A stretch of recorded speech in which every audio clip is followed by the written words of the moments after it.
Dito sa parisan namin, Anli Taba. So siguro ito na yung pinakamagandang way para makita mo si San Pedro. Tinatawag din talaga siyang pamasahe. So, pabili nga kami yung may pamasahe papunta kay San Pedro.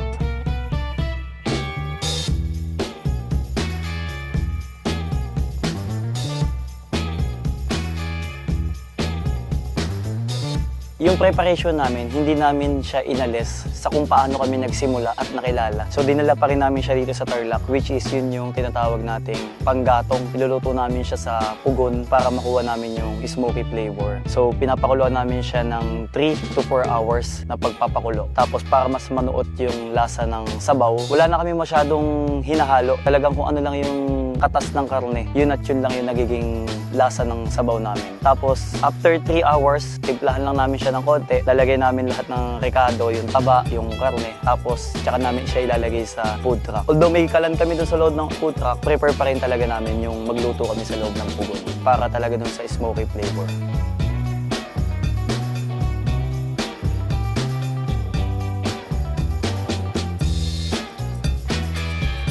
Isa sa mga prosesong ginagawa namin, yung kukunin namin yung sebo sa ibabaw, tapos tsaka namin siya isasaboy doon sa mismong apoy para at least mas malakas siya, mas mabilis siyang kumulo, tapos mas makuha nga namin yung smoky flavor ng pares namin.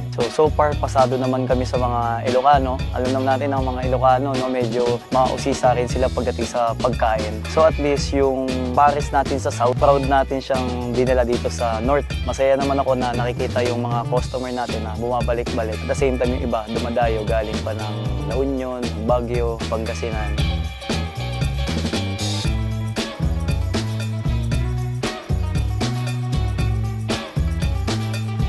Yung special namin sa Valenzuela, yun yung tinatawag namin Paris Kutkutin. Pero dahil nga nagkakaroon kami ng shortage sa supply, kasi niluluwas pa namin yung pinakakarne namin mula Valenzuela hanggang dito sa Tarlac. Ngayon, ang pinakapinapakilala namin dito sa Tarlac na isa sa mga special namin, yun yung tinatawag naming mix and match. So, si mix and match, meron na siyang chicharon bulaklak, may bagnet, tapos meron na siyang kamto or yung beef, tapos meron siyang chicharon toppings, then may soup, may saksa, may taba.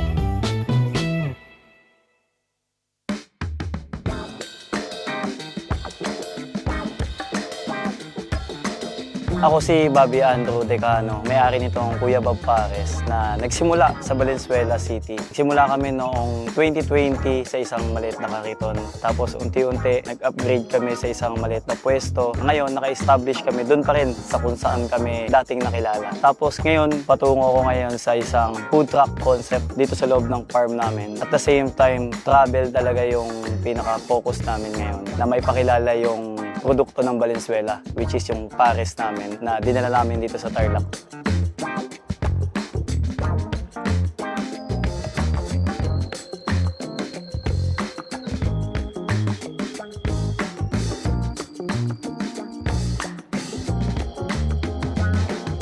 So katulad sa Valenzuela, ang ino-offer namin dito yung pares rice, meron din kami mga crispy pares, chicharon bulaklak pares, pares bulalo o yung tinatawag nating pares kutkutin, special pares, tapos yung anli taba. Sa bawat sinaserve namin, meron kaming dalawang klase ng sabaw. Meron kaming malapot, tapos isang malabnaw.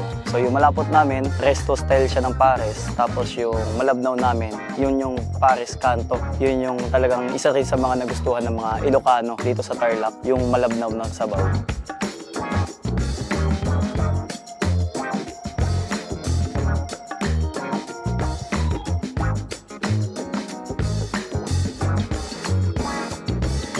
Kaya kami binabalik-balikan, masasabi ko lang. Isa sa mga naging trademark namin, katulad ng sinabi ko, ang una namin dinala dito, number 1, pakikisama. Pangalawa, yung produkto namin. So sa produkto naman namin, yung sabaw talaga eh. Yung mga Ilocano, parang napansin ko, iba yung atake nila pagdating sa sabaw. Gusto nila yung nanunuot yung pinakalasa ng karne. Na dito daw nila sa Kuya Bob Pares din na experience din ng gusto. Tapos dito naman sa farm, nature trip kasi yung datingan. Nakikita nila na may maayos na ambience. Tapos yung food truck, ito, medyo kakaiba daw yung style. Tapos meron kaming rooftop na kainan, dining area sa taas. At the same time, yung affordable na presyo.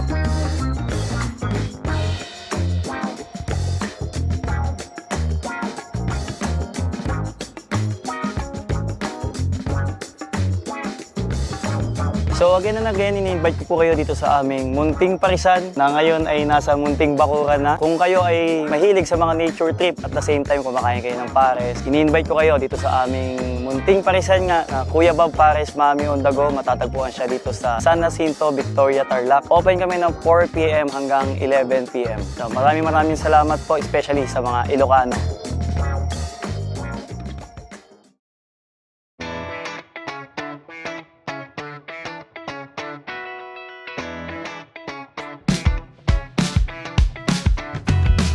Ako po si Mary Grace Valdez po. Ako po yung owner ng Gracias Kambingan ng Barangay Canaran, Victoria, Tarlac. Bali po, nag-start po kami year 2013 po. Bali po ang una is nagsimula po kami ng 4 na putahing ulam. Hanggang sa unti-unti pong dumadami na rin po yung mga customer namin. Sinabi po nila na ba't di ko i-try magluto ng kambing. Then po nag-try po kami, pinapaitan pa lang po siya. Hanggang sa nagustuhan naman po nila yung timpla namin. Hanggang po sa nagkakatay na po kami. Inabot din po kami ng 20 pieces per day, lalo na po nung daanan dito nung mga parting Isabela po tsaka Tugigaraw.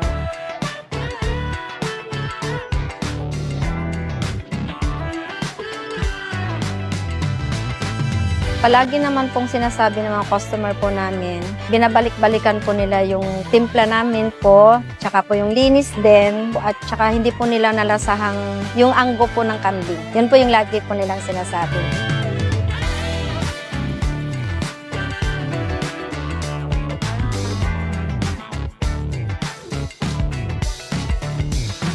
Hindi po familiar yung pinispisang kambing. Yun po yung laging tinatanong sa amin ng mga customer, ba't ano yung pinispisang kambing? Yun naman po is sariling version ng mister ko po yun. Hanggang sa inaral ko na rin po. Pag nawala yung pinispisan po, pag pumunta sila, umaalis sila. Ang sabi po ng karamihan po namin mga customer is mas masarap pa talaga sa papaitang kambing. Ang pinispisang kambing po, ang pagkakaluto po niya is dry po siya. Konting sabaw, then hanggang sa idadry po namin. Nilalagyan po namin ng pinigang kalamansi, tsaka po yung papait po ng kambing talaga. Isinasama na rin po namin yung balat ng kalamansi hanggang sa hinahalo po namin. Para po magkakaroon po siya ng magandang aroma ng pinispisan po namin at tsaka nilalagyan din po namin ng siling berde. Kahit po may papait po siya, wala kang maamoy na anggo ng aming lutong kambing. Talaga pong malinis po yung pagkakatay namin. Malalasahan nyo po yung linis nung pinispisan po namin kahit lamang loob po siya ng kambing. Talagang malinis po yung lasa.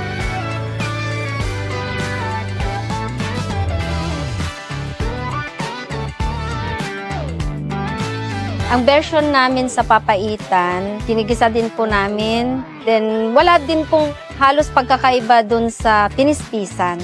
Sa sabaw lang, pero malalasahan mo talaga yung pinapaitan. Nung sabaw niya is malapot. Pinapakuluan po namin yun hanggang lumapot po siya. Kaya yun po yung hinahanap-hanap ng aming mga customer.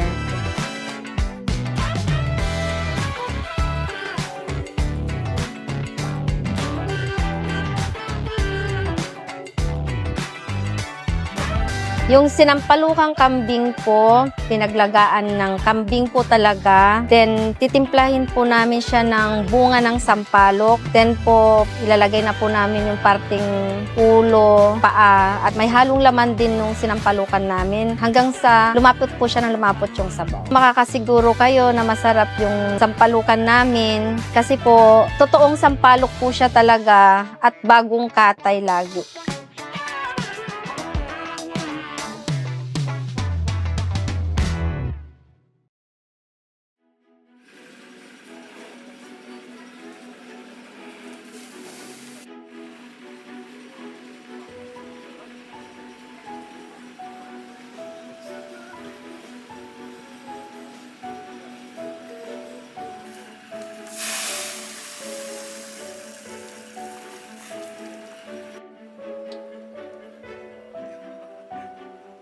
Pamasahe talaga kay San Pedro to.